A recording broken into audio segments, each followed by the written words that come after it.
So, let's light this joint.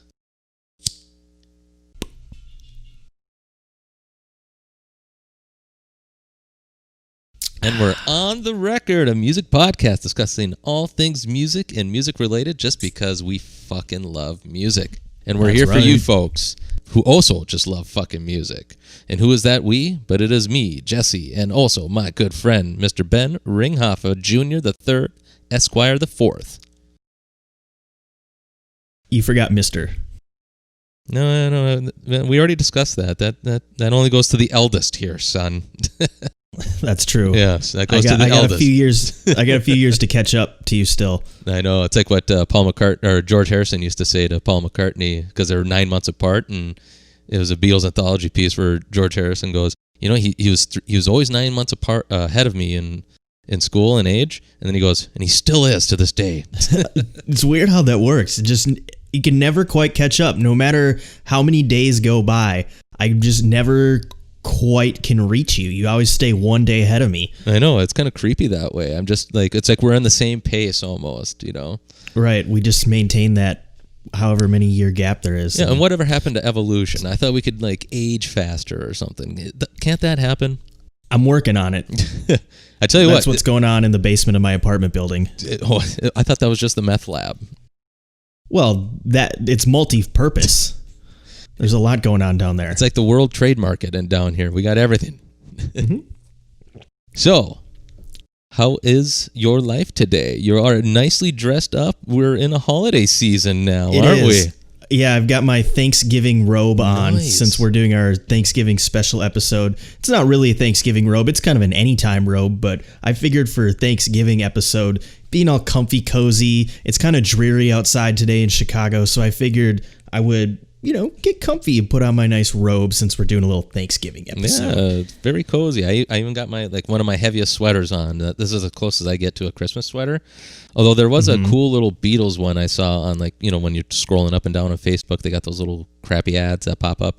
And it looked kind of cool where I was like, I might want to get that one and have one Christmas sweater. But, I'm just not a Christmas sweater type of guy, I don't think. I will wear one if somebody lent me one. It's like, I would totally wear one. But just me buying one myself, I just never got into it. But the Beatles one kind of felt more appropriate for me. So I'm kind of looking into it. That one fits you. Yeah. I recommend a robe, Jesse. I recommend a robe. Yeah? Give it a shot. I think you might like it. I recommend a robe to everyone. That includes you, those of you listening and watching us on YouTube. So is there appropriate fabric I need to get? I mean, what feels good? What does that all have to worry about? Or just what feels good? Well, it's all touch. So go up and touch it. I'd recommend something. I'm pretty sure this is probably just cotton. Mm-hmm. Nice cotton robe. Yeah, if you want the silky, sexy ones, that's fine, but those aren't really made for comfort. Those are made for style. Mm-hmm. It's like a sports car. Sports cars look cool, but do you want to travel cross country in a sports car? Probably not. Possibly. It might be fun, but it might not be comfortable. True. It'll get you there a lot faster, though. Probably. Yeah, I'm not gonna lie. Taking a Lamborghini through the desert sounds pretty fucking fun. But isn't that what Walter White did? He set his car on fire during one of those episodes or something like that. He had to give his car away, and he was just ripping it up in the desert or something, and he lit it on fire. And then he's like, "Hey, what about that warranty or something?" I remember something like that. Yeah. Now that you mention that, it's been a few years since I've seen that show. Great show, though. Yeah. Great show. I just started getting into Better Call Saul, so that one was a pretty good one. I saw a few episodes of that the other day. It picks it up. It picks up almost. I've watched a couple of that, couple seasons of that, but I'm not good with shows in general. I'll usually watch a season or two of something, and then I'll kind of peter out on it. And I kind of did that with Better Call Saul, along with many others. I think part of it, and if you're going to watch the show, spoiler alert, at least through a couple seasons, he doesn't become Saul as fast as I'd hoped. So I kind of lost interest. Okay, yeah, because I'm still in season 1 of Better Call. So that's interesting because I'm wondering when that change comes. So, right. All right. And I think I've seen through season 1 and it didn't happen then. Maybe into season 2, I'm not quite sure. Mm-hmm. But beyond that, I'm not sure what happens. But eventually I would assume it happens because it's in the name of the show, right? Oh, yeah, exactly. Sorry, I hope I didn't ruin anything for you there. No, I'm good. No, see, like, I'm not one of those people that freaks out, like, oh, you told me what the ending is, But I love fucking with people. Isn't it great when you can mess with people where they're trying to tell you something like, oh, this happens like this, and they're, oh, I shouldn't have said that. And I'll be like, yeah, God damn it. Just like you trying to go on with it. It's just absolutely fantastic to mess with people like that. So, Jesse, I hear you have a little week in music surprise for us. I certainly do. And actually, you probably can hear a little bit of a difference in my voice today. So I would love to take the time to, this week in music, discuss about what I just picked up. And it is my Mackie Pro FX12 version 3 mixing board. So it's a 12-channel mixer. Has up to 24 built-in presets of effects. It is fucking fully loaded, so it's got some great EQ work that you can work on. That's what you're kind of hearing a little bit more with my voice today, is that I actually spent some real good time, get a really good kind of fix on it. But yeah, this thing is absolutely wonderful. I've only been playing with it for a few days just because when I got it last Sunday, so we're recording on a Sunday, I got it the previous Sunday on the 3rd, well, what are we on, the 22nd? So I got it on the 15th delivered to me. So I just had some last few days to kind of like play around with it, and I thought I'd just give a little sampler of what this puppy can do, and it just kind of like show you how the sounds are and show the audience like what you can really do with a mixer and how sound feels. So should I just go right down the board here? Let's hear what you got. All right, so I'm going to play a little bit of bass a little bit later just to kind of show you how the effects work on that. My connection on my bass is a little bit off, so it may not be the best. So got to get that looked at on the jack there. Got to get that bass. There we go. All right, so this is how we work with the Mackie mixer here. So I got my first channel and my second channel picked out. My first channel is my vocals, and the second channel will be the bass guitar. When we get down here, we have our gain and our compression at the first level. So there's a lot of these churn knobs here that are very much analog, so you can really feel the difference. So right here, I got my gain on probably about 3/4 of the way. I take it out. Ooh. Lose a little bit. So there's the good little volume knob on the gain. So then when we get into the compression, when we look at the first 4 channels on the Mackie mixer here, we have only 4 channels that have built-in compression for those specific channels. So when we have compression, it just kind of cleans the edges a little bit of your vocal. So now I took all compression off. And this is kind of what you hear with me. But if I go all the way, bringing it back, I have a little bit more cleanliness with my vocal on here. And so that is basically what compression will do, and it's only tied to these strict 4 channels here. So kind of a unique little built-in. If I remember right, my father has version 2 of this, and it doesn't have as many effects, and I don't think it has that compression aspect in it. Head edge. Next up on the board, when we come down towards the actual, towards the bottom of the mixer here, we're dealing with the EQ now. And so this one has built-in with the high, the medium, and the low. So I have it already set up. This is basically, I have a little bit to the left here, and you'll hear that as I turn it to the right to add a little more high EQ, much cleaner. You get a little bit more clean sound with it for sure. And then if I take it all the way down, and oh my gosh, I'm sounding muddy. You just get all my lows. There's no high. I don't get any of that high hiss in the background, but once we've returned it back to right where I want it, there's my regular voice. That's how I like my radio voice. That's pretty nice.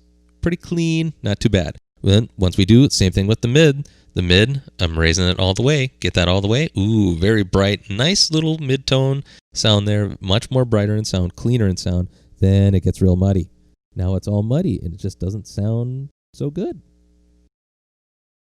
Next, we do the low. We're going to take away all of my low, and then all of a sudden, you just get that nice, beautiful Jesse vocals, where it's that beautiful mid-tone. Oh, look at that sultry. Beautiful Jesse vocal. But then all of a sudden, as I turn up on the bass, I'm all of a sudden Shaft.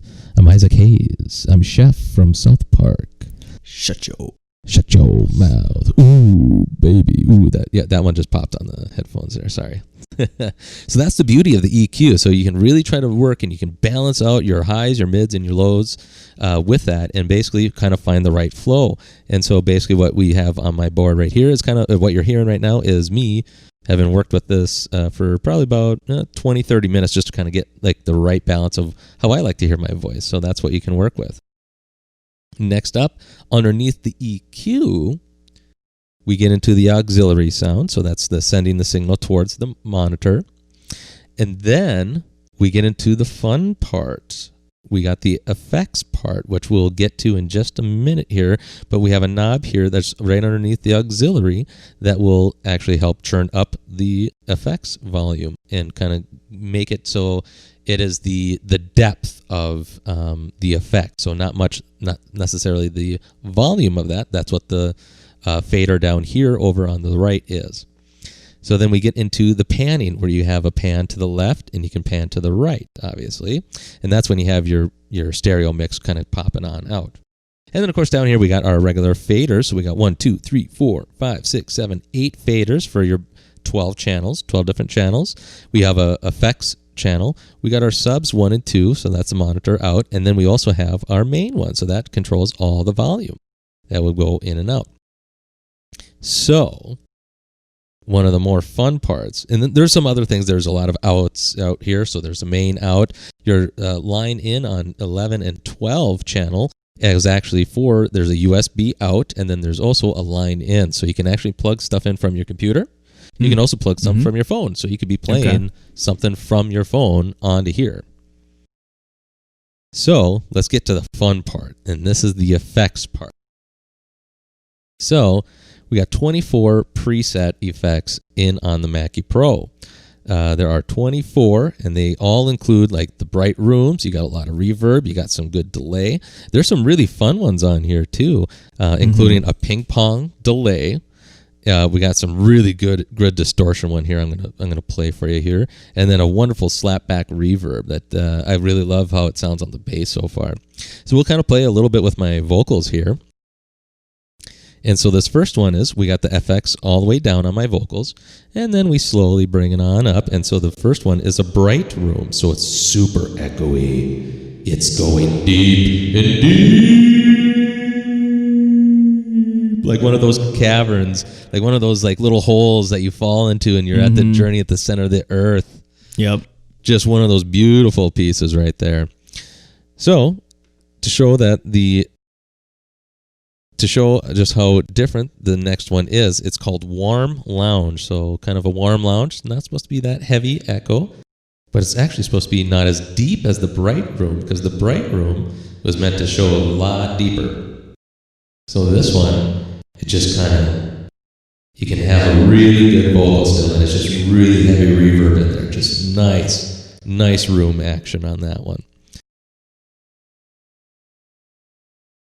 Sorry, I'm a little bit further. It's at a different angle than I'm used to seeing. So next up, we will try one of our friends from Dance Loud loved the plate effects. Remember that when I think it was Kristen that was talking about that possibly. But we were talking about the plate effect. So what was that? If you don't remember the episode of us talking with our friends Dance Loud from Chicago, please go back. But they talked about what plate effects were, and this is what you hear. So now I'm turning up my volume, my effects depth right there. As you can see, it's kind of a small plate effect. It goes a little bit longer, but there is kind of a stop with the effect. It doesn't really echo for very long. It doesn't sustain as much. And then we get all the way to the back, and now I sound like the Christmas Ghost of Past from Aqua Teen Hunger Force. So that's the small plate. Now here is what the large plate sounds like. So I'm turning it up, and you can hear there's just a higher version of echo, and this is not even halfway full for the actual tone in this, but it just has that ringing effect, like you're yelling down a metal hallway. And so that's what that basic plate effect works as. And it's really, really cool, actually. I genuinely like this one quite a bit.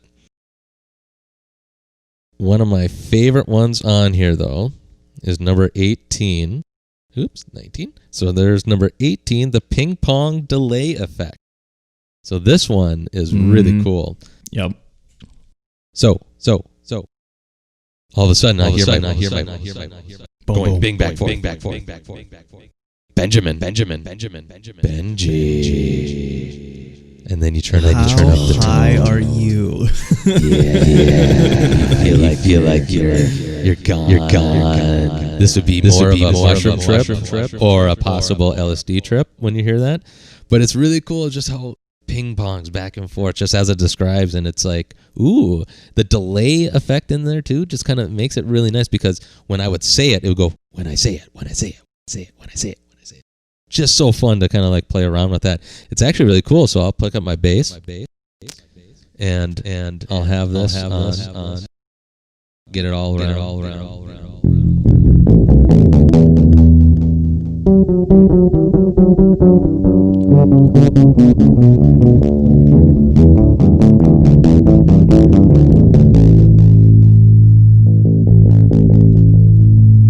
Just got that weird sound. Oh, it's you. I thought that was Paul McCartney over there for a second. I got confused. Is that why you wiped your camera? I thought I had to wipe my camera because I thought. Were you did you spit your coffee out there? Yeah, I thought that was Paul for a second.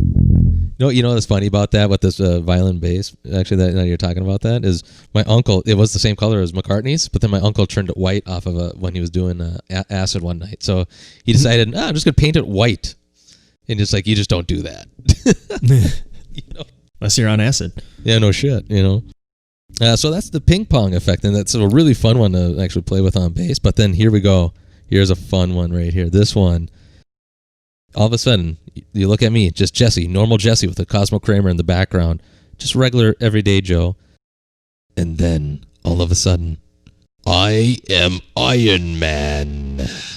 Yes, with a simple flip of the wrist, you get all of a sudden a nice overdrive and distortion kind of sounding on your voice. It's got this gravelly little ping back on the back end, so it's really the perfect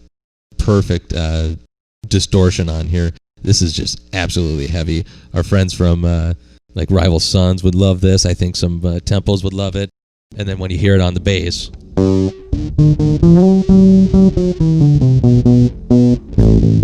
works a little bit with the lower notes, way better. Sounds very vicious. Maybe not my bass playing, but the sound does.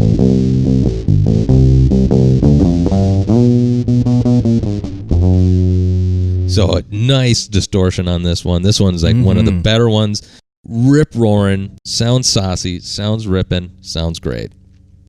And then finally, we get a little, we'll play two more here. I got one of my favorites. This one doesn't sound too well on the guitar, on the bass guitar for some reason, but this is the Auto Wah-Wah pedal. So you kind of get all of a sudden sound a little psychedelic. You get that little slippery sound, and you get that nice aquatic sound, and you can really try to hear it bending up and down as you do it. So it sounds really good, really fresh, absolutely wonderful. The wah, everybody loves the wah. Who doesn't? Yeah, no. 23, you kind of get into the flange, so it's a little bit of a cleaner sounding wah, and then all of a sudden, oh, trippy. Could you imagine this tied with that ping pong effect? Wah, wah, wah, wah, wah, wah, wah. It'd be fucking fresh. Fresh. Yeah, I sound like a Cellcath off of Manon in Knights of Old Republic. That sounds so sweet. But let's get to the last one right here. This one's a great one. So it's called the slapback reverb. I've always heard the term slapback reverb. I never really understood what it actually stood for until I was playing the bass guitar. And really, there is this like small delay that it does with the reverb. So it's like you got the good fresh reverb sound, and then there's just like a small delay hit, like at the end of a second. So it's really cool. So here I am, Jesse Drager, regular person in life, and then you hear that little slap back. So now it's like doubling up. And it's really weird talking and then hearing it do that small delay. It's kind of creepy, but I love it how it sounds on the bass. Like if you hear the bass guitar right now, so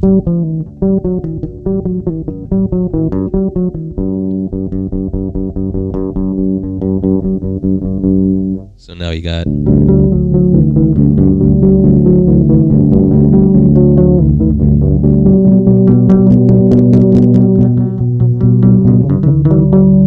so you just got that nice little extra bounce to it, and especially playing higher notes on the bass on this one, I really want to play a little bit more with that slapback reverb.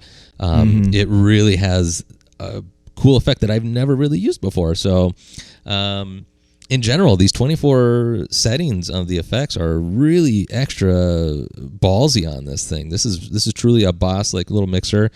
Great for live sound, great for recording as well. I'm going to be doing some Thanksgiving recording through this puppy, just to kind of get some of my demos down that I've been working on since officially moving into the house, and to kind of create something new off of these effects, like that last one right there, the slapback reverb. Like I already got kind of like a riff I want to do on the bass with it. So Mackie Pro FX12, that's version 3, and it's kicking ass out there. So couldn't be more lucky to have something like this. Hell yeah. And if you, as the listener, were interested in that conversation, you will love the conversation that we had with Dan Slout, as Jesse mentioned, a Chicago-based EDM duo. We had a conversation with them, episode 61 and 62. It went so long. We did 2-part episode, talked a lot of gear and a lot of that nerdy shit that people like Jesse are really, really into. So if you're into that too, go check out those episodes because you'll learn a lot and you'll geek out. Oh yeah, definitely dig it. They are much more knowledgeable than we are. They are so well experienced in it. Give them a chance, not only just with their music, but also that episode, because it was a wonderful conversation we had with them. Yeah, and that conversation made me really appreciative of that kind of music, because I've never been a huge electronic music person. I've appreciated it, but it's never been a favorite of mine. But after having had that conversation with them, to then go back and listen to their music, you can really hear the level of detail that goes into it. I always just kind of wrote a lot of electronic music off as just kind of fucking around on the computer making noise. But the way they do it, at least, is that's a very in-studio process, a very hands-on, tangible process. It's not just all generated on their computer. They're making noises, they're capturing noises, and then they're editing them and tweaking them and making all these changes to get these cool sounds. So it really made me appreciate their music a lot more and got me into that music a lot more. So if you're someone like me who maybe has never really gotten into EDM or electronic music, listen to that conversation that we had with them in episodes 61 and 62, and then go back and listen to some of their music. It's going to change your entire perspective on it. Yeah, definitely. And the coolest part about them too is that they are truly multi-instrumentalists, where they're bouncing around on stage sometimes when they're playing a couple of instruments to keep the sounds going, and very, very good musicians right there, and sound artists, as we talked about in the episode I brought up. It's like, you guys are true sound artists, and that's what made me appreciate them, outside of them just being wonderful people too. Yeah, no doubt. And speaking of appreciating, I think now is a good time to transition into the main portion of our episode, where we are going to talk about 3 things that we're thankful for. It's Thanksgiving time.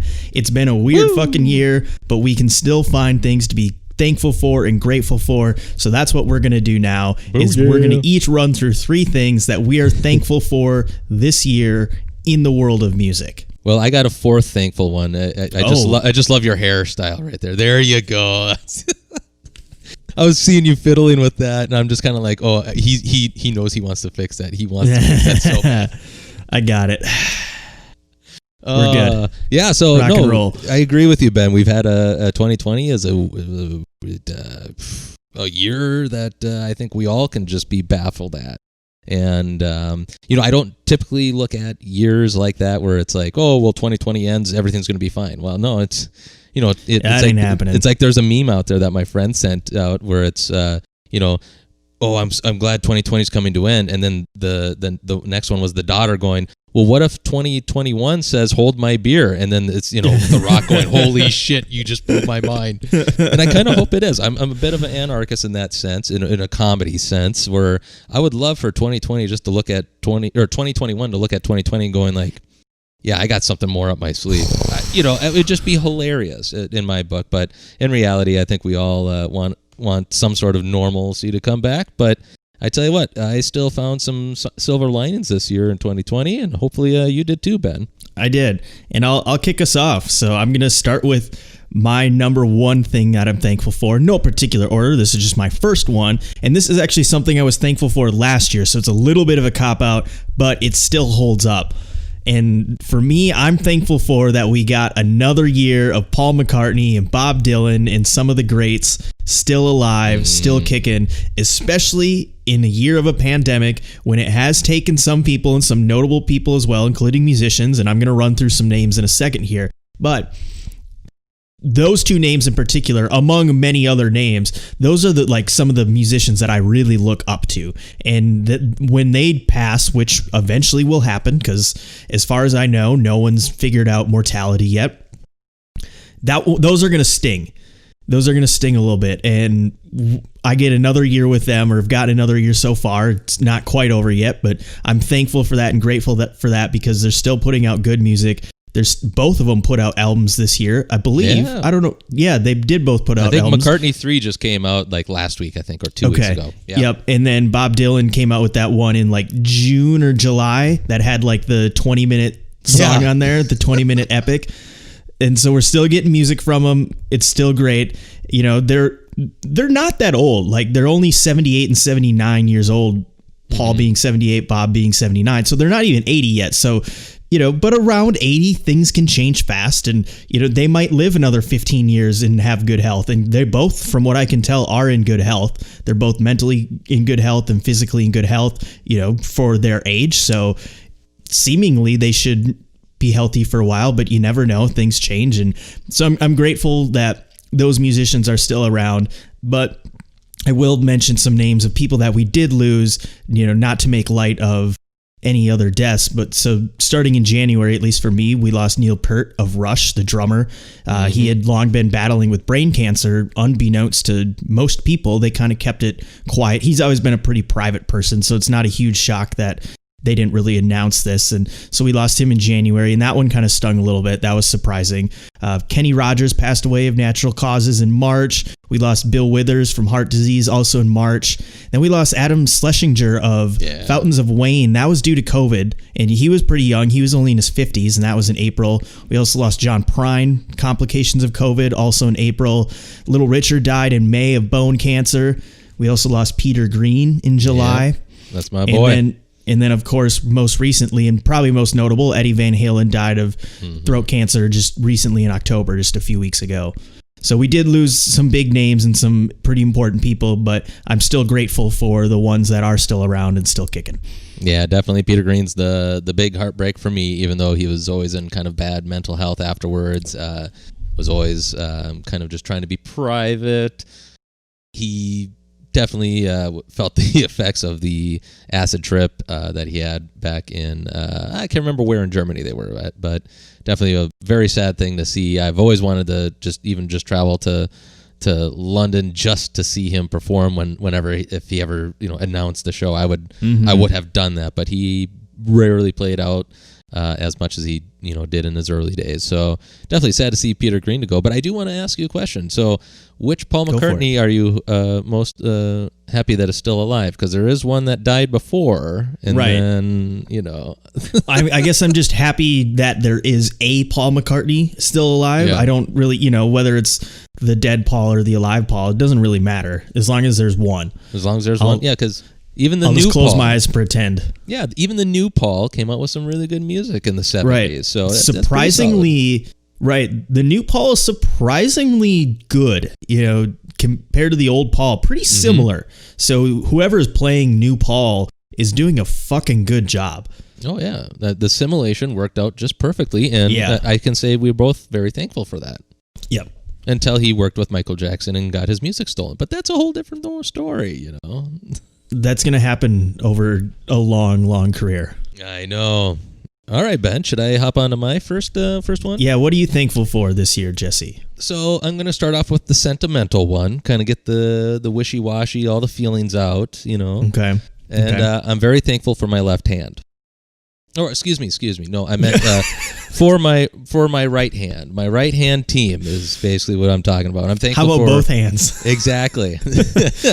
Well, I barely need one hand to let you know, but no, my right hand team this year that I'm very thankful to, because a lot of my aspirations was to buy a house within the last year and a half, to really build my music room and kind of get more musical and kind of just spend more time into that. So really my right-hand team with my father, my mother, my friend Mike for helping set up a lot of, to get me inside this house. And while my friend Johnny as well, my realtor, he helped me find this place out, and it's definitely turning into a dream place that I want to be in. So, my dad, he really helped me by saving money, because when I was looking at that stage, I looked at the deck outside. I took it apart. I'm kind of looking at the pieces of wood. I'm not the greatest with lumber in that sense, where I'm looking at them. They kind of look rotted, especially in areas where the screws weren't coming out. My dad looked at it and he's like, fuck that. We can do that.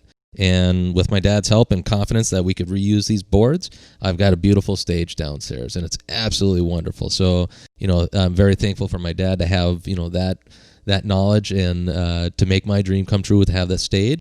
Thankful for my mom coming down, giving me creative ideas, as well as like saying, hey, we should put some curtains up for the stage. So she's going to be helping me build that. She taped and mudded one of my walls that I'm going to turn into a nice little chalkboard area, or just like a really big mural.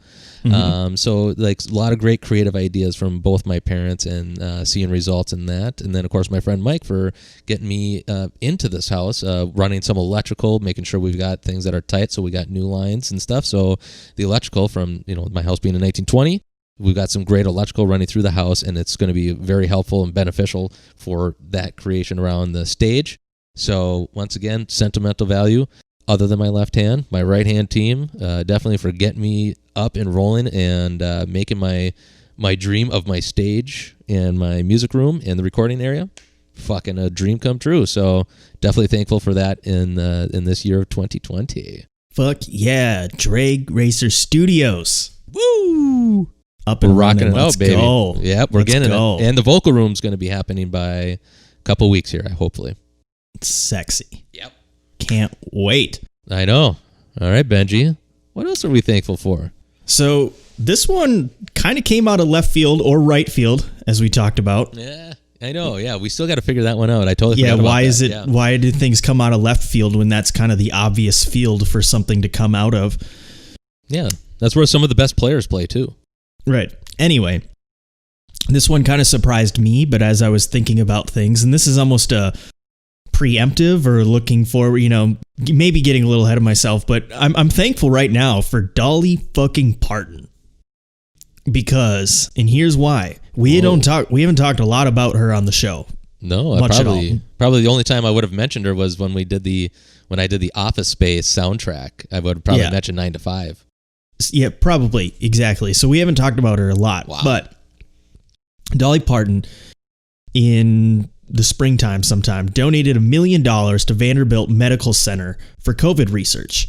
And that $1 million has been connected to one of the vaccines that's been developed. That money went directly towards that. So not only is Dolly Parton just still kicking ass, she could be one of the reasons why music is saved in a bigger sense, the world, because if this vaccine is proven to be effective and withstands the rest of the trials and things that go on, and we're able to distribute it to the masses and get it out there, that gets us back to going to shows hopefully sooner. There's never going to be we're never going back.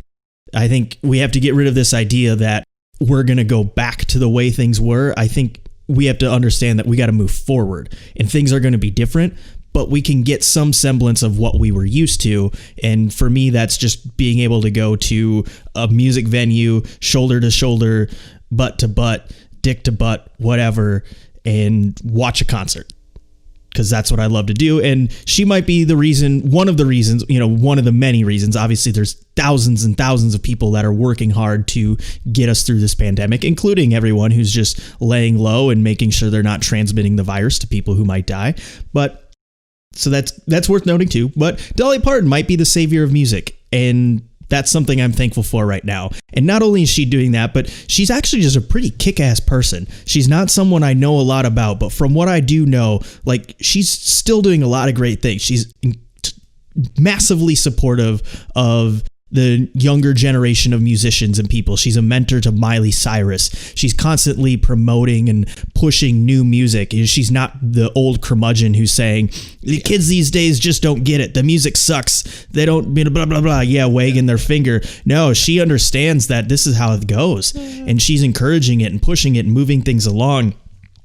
And that's not even to mention her Dollywood Foundation, where she's, through her philanthropy, has supported literacy, wildlife, Red Cross, HIV, AIDS, wildfires. She's done a lot for a lot of people. You know, she's 74 years old and she's worth millions and millions of dollars. She could just call it a day and ride off into the sunset, no problem. And you know what? Most people would probably be like, you know what? She's had a long career. She's done everything.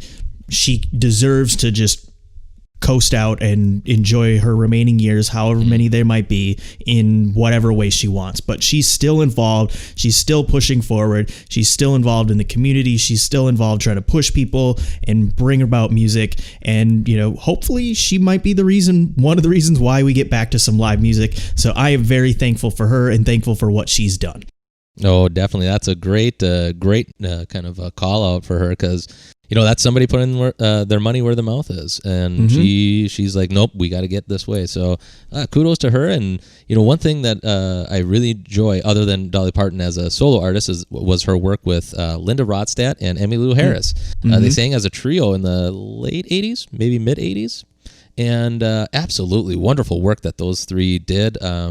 So definitely a good musician, good person, it sounds like. Way to go, Dolly. You made our list, and we're proud to call you out. and if you just thought that was it, but wait, there's more. She just dropped a Christmas album, if that's your thing, a Holly Dolly Christmas, I believe is out now. I think it came out in October. So, that's a great title, man, isn't it? Isn't that awesome? A Holly Dolly Christmas. So I might have to give that one a listen. And then I believe she also has a Netflix Christmas special coming out. I don't know. I'm sure it's related to the album somehow. I haven't seen it, but she's still doing shit, still being creative, still kicking out new music, new sounds, all this stuff. Pretty fucking wild. I wouldn't mind being a kid and having her shoot down the chimney. That would be okay. Yeah. Hopefully she doesn't get caught because of her massive breasts, but it could happen. It could happen. Yeah. Just don't come down my chimney, because it just goes right to the basement. Well, I mean, that's where the music is, so I guess she could. But that's where the magic happens. Wait. Let me put on the. That's where the magic happens. There we go. I accidentally left it on the. I left it on the slapback reverb. I meant to actually turn it to the bright room or the play, but okay. So, I think that's a good lead-in for me to go with my second choice. Is it not? I think it is. So let's see, which one do I want to go to? So you know what? I'll keep it to very similar to what we were just talking about right now. You know, kind of growing up, as much as I do love live shows and stuff like that, I grew up a complete album fan. I love when an artist can put together an album. So it's like I kind of just do the live shows for, you know, good music, and, you know, the camaraderie kind of basically is kind of the way that I really enjoy shows. But with it being absent from my life, I'm very thankful that I took a bigger pride in going to shows the last year and a half before it got cut out, obviously. So from like February, when we went last Temples, and then I went to Temples in Michael Kiwanuka, you know, those were my last rung of shows that I went to, that were live shows. And so since February, for a year and a half straight, I was really into live shows, and I kind of didn't understand why, but it was really a kind of a wonderful just experience. But more or less, I was getting more and more to live shows and live sound. I was getting more into like looking at the mixers. I would always stand right around the booths as we normally do. Yeah. So I got to tell you what, I am extremely thankful for my passion. I've grown about live shows, because having to go 3 concerts in like 4 days, I would have never done that like about 5 years ago. I've always wanted to do that. I never did that, but I did that the last year or so, and I'm glad I got to do it in 2020 before everything shut down, because it was one hell of a fun time that you and I had at Temples in Chicago. And then I come home and I go with my beautiful friend Amanda, and we go to see Temples back to back at 7th Street Entry.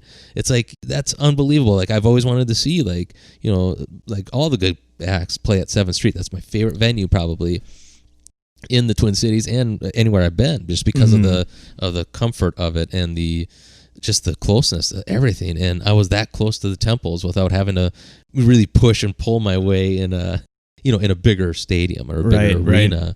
So I really think that I've become more of a live show person, especially now that it's been taken away from me. And that the work that I had put in onto going to live shows was, like, I just found a new love for it the last year and a half before it got taken away from me, and I'm, desperately missing it, and to the point where when I bought the Marcus King, when he was doing the live shows in like June, it was so wonderful to sit there in my kitchen with live music, and I was watching something live, even though I was by myself, but I put my headphones on. It just felt so, I just felt kind of as close to being somewhere at a live show. As it ever has, and it's like I was just watching a video basically on my computer, and that's that's the sad part. But it was also kind of one of those nice things that, okay, I'm seeing something for the first time. It is live stream, felt great, and I haven't had too many of those since February. So I'm definitely thankful for our time to see some live music in 2020, because it was few and far between. This is the least amount of shows I've seen in a year. Probably since my teenage years, man. Yeah, right. To be honest, definitely since I moved down to the Twin Cities from Duluth. So definitely thankful for live shows, but having the passion for those live shows and doing how I wanted to do things when seeing live shows. So I finally was able to live that. So it was really nice to have, but definitely thankful for them that they were around at least some point in 2020. Albeit brief. Yeah. And I'm glad I got to stuff in about like 5 shows this year. At least, I think was 5 is total. So yeah, that's a lot. Most people don't see 5 shows in a year. Yeah. You saw 5 shows in a couple months. Yeah. Month and a half. And so I got lucky there. So very thankful I got that in. And like I said, while I kind of lost a little bit of passion for live shows for a couple of years there, I definitely still saw at least 6 or 7, And so I think last year in 2019, I hit up easily 24 easily, wow. So. Yeah, that's a couple a month. That's no small task. No, definitely. And I still remember I had the 4 shows in 4 nights. So it was absolutely wonderful. That's pretty awesome. Hell yeah. All right, Ben. What's your last thanks? So this one I am going to get a tiny bit sentimental on. I'll try not to gum up the works here, the tear ducts, but I think we got to be thankful for the resilience. Yeah, resilient. Resilience-ness. Is that a word, resilientness, or is it just resilience? I think it's resilience. Oh, there is resilience. But then you can also have resilience-ness. Anyway, the resilient musicians and venues, and to an extent, the fans, because obviously 2020 has been a kick in the nuts, or a vagina if you're a woman, for music. And it's obviously sucked. We don't need to go into what's happened, because I think we're all very well aware. But like you were alluding to, everyone's adapted and just trying to make this shit work. We've seen tons of live streaming, YouTube, social media stuff, even if it's just not quite the same or quite as good, because let's be honest, it's not, but I still appreciate it that artists are still trying to make this work in this new environment. And I think that just shows the strength of just humans in general and in our ability and drive to adapt to whatever situations we're put in. We basically had the rug wiped out from underneath of us this year, and we figured out a way to make it work to whatever extent you want to consider making it work. But We're doing it. We've seen those live shows. Sturgill Simpson, Pokey Lafarge, those are ones we've watched. And obviously you talked about Marcus King as well and seeing that one. And so they're doing live performances and they're getting better. It started out early on. It was just people playing in their homes and their basements, and the sound might have not been as good, or the production wasn't as good. But we've seen more and more adaptation, and now you're seeing bands play on full stages with lighting and the full sound in a concert venue just with no fans. So they're adapting and they're getting better, and that's how venues are adapting too. You've seen outdoor shows and places that can do outdoor shows, those virtual shows. Shuba's Tavern, which is not far from where I live right now in Chicago, they've been doing live streaming concerts that it's the full stage production and setup. People pay whatever amount and you can watch the live show. And one of the ones they did recently was the Twin Cities' own Bad Bad Hats. They had them in town and they did a live shooting of that concert. And, that doesn't mean that's just how it's going to be forever. And that doesn't mean we're in the clear either, because, as long as this virus is unchecked, and even though there's promise that a vaccine is on the way, still a long way to go to make sure that gets out to people to the point where everyone is able to go to these venues basically in some way, shape, or form the way we used to. But that being said, I think it's still important, if you, the listener, if you have the means, continue to support these artists and these venues any way you can. If you have the means to pay for those live shows, those $10, $20 shows, please do that, because that supports those artists. If you have a way to support your local venues, whether they put on their own shows, pay for those if you can, buy merch, do those things that you can to help them get by. It's not a long-term solution, because one person paying $20 here for a t-shirt, short-term that might help. Long-term, that's not going to help. But there are other things we can do too. And right now, that is, we've talked about this before, but the Save Our Stages Act, that's something that still could happen. Call your Congress people, call your senators, your state rep or your federal representatives, and let them know that you want them to support the Save Our Stages Act, which will help give money to these venues, because a lot of venues can't do anything right now. There's no outdoor, there's nothing they can do. And they need that funding to help get them through this storm and get through the other side so we can start having concerts again. And I don't want to get political with it, but with this incoming administration, there's probably a better chance of this passing than there has been. So take that as you will. This might be a good time to put a little more pressure on your senator, your representative, and let them know that this is something you want them to push for as they look to stimulate the economy and stimulate businesses in certain ways. So we might have a better chance come January of getting that through. So look to support that as well. And like I said at the beginning of this, number 3, it's been hard for the fans too. It's not easy for us, and that obviously you can't go woe is me as a music fan, because no one's entitled to anything. But it's hard missing out on that live music, the connection you get, the emotion you feel, all those good things. For me personally, going to Bonnaroo every year is kind of like a cleansing, like a refreshing period of my life, because I come out of that so rejuvenated every year, and not being able to do that this year is a bummer. And hopefully next September we're able to do that. But, that's still up in the air too. And so I think everyone's been resilient, and I think that's something I'm thankful for, is just how resilient we've been, and hopefully we can continue just to push through this. And maybe another a year from now, maybe about this time in a year, things will start to kind of shape up differently, and hopefully a lot of those venues and bands will still be around, and we can go fucking party. Bring it on. Bring on the stages. Let's save them all the best we can, because we got to have live music again. We got to do it.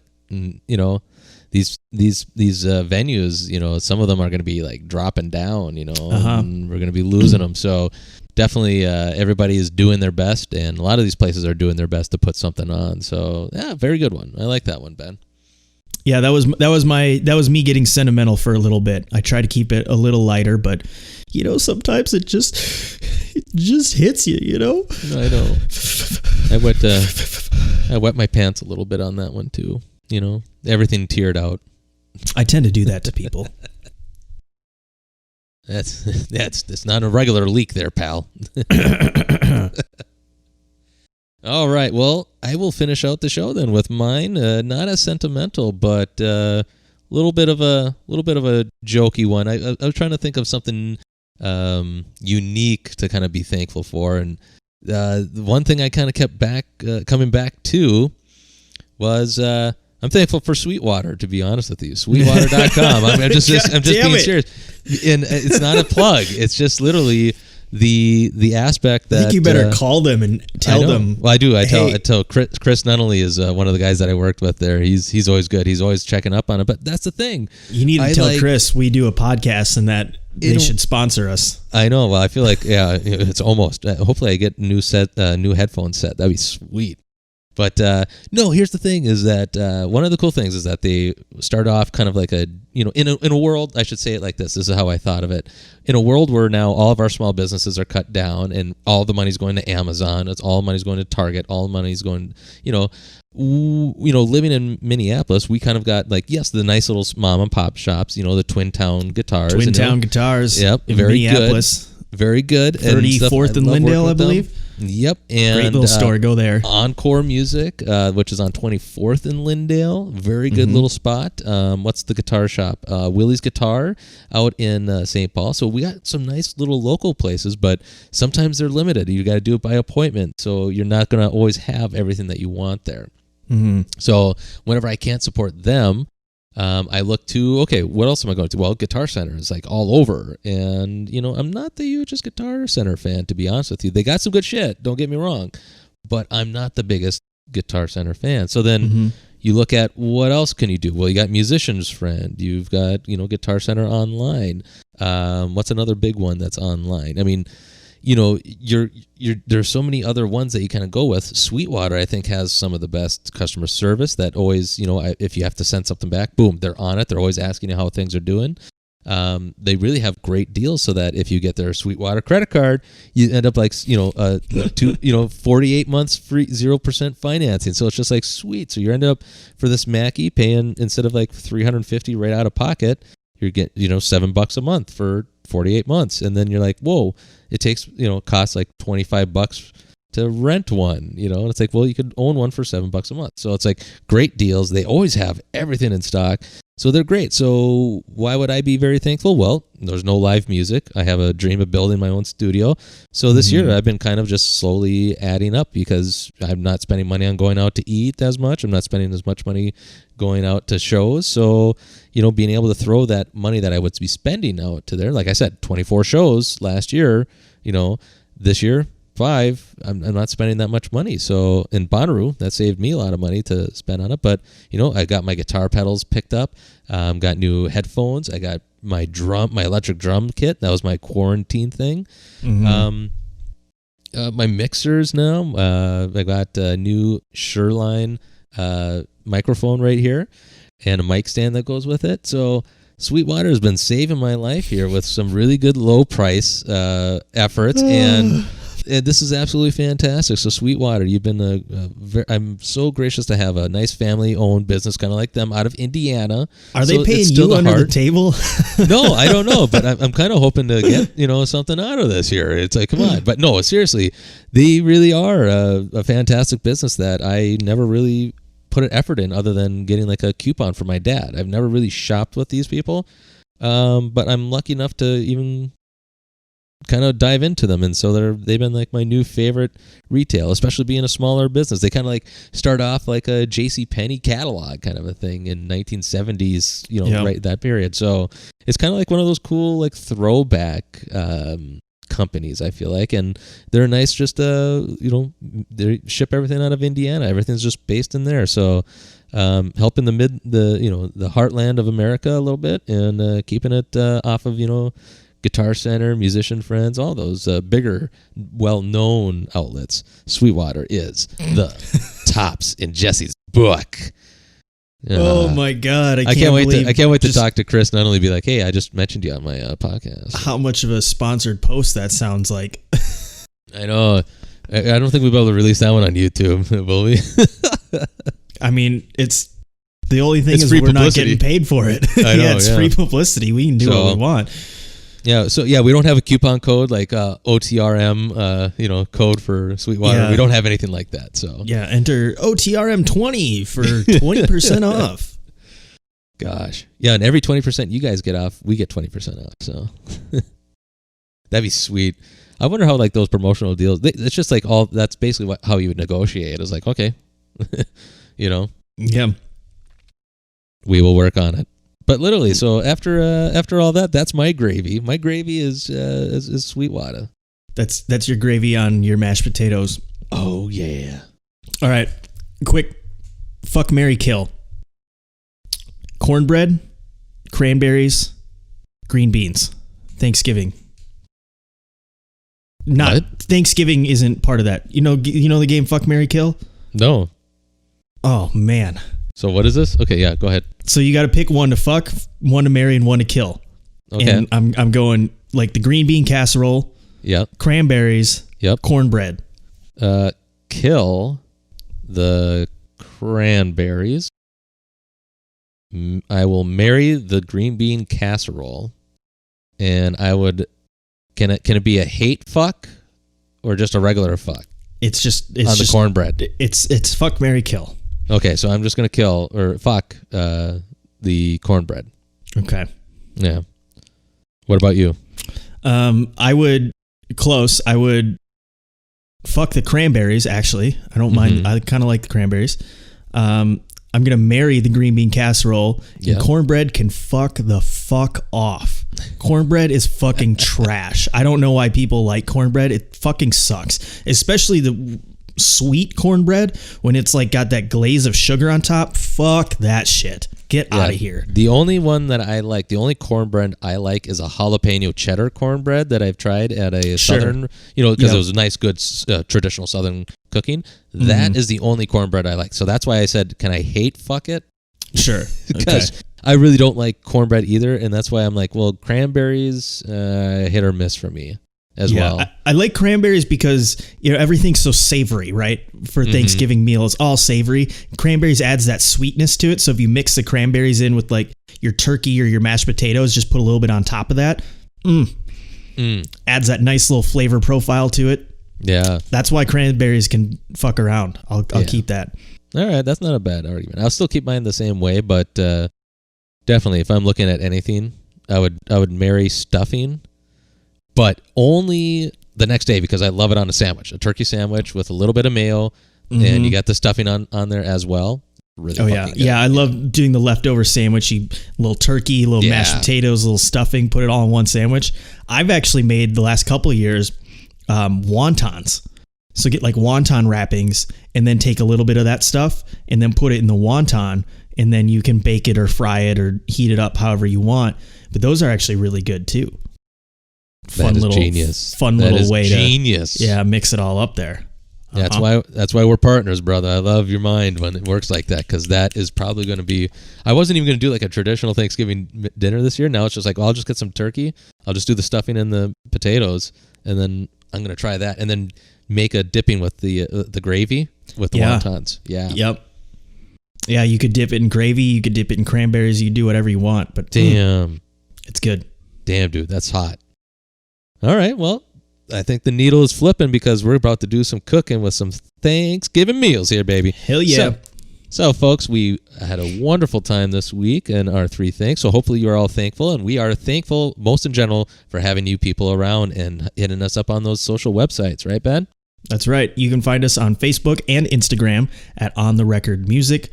We also would appreciate a review on iTunes and Apple Podcasts. Just go in there and leave us a nice little 5-star review. If you don't like the podcast, maybe reach out to us first and let us know what you don't like, because we always are looking to improve and change things. So we want to get better. If there's something that you don't like the sound of my voice, well, I can't really change that, but maybe it's a way we do the reviews or something. We'd love to hear that feedback too, so we can always get better. And then if you would, just share this with one other person. Your mom or your dad or your friend or that guy you went to high school with who's super into music, who now lives in California. He might like it too. Share it with anybody. We'd really appreciate that, because we're slowly growing and we're growing each week, which is really amazing to see. We want to continue to make that push because we love music and we want people to join us in that conversation.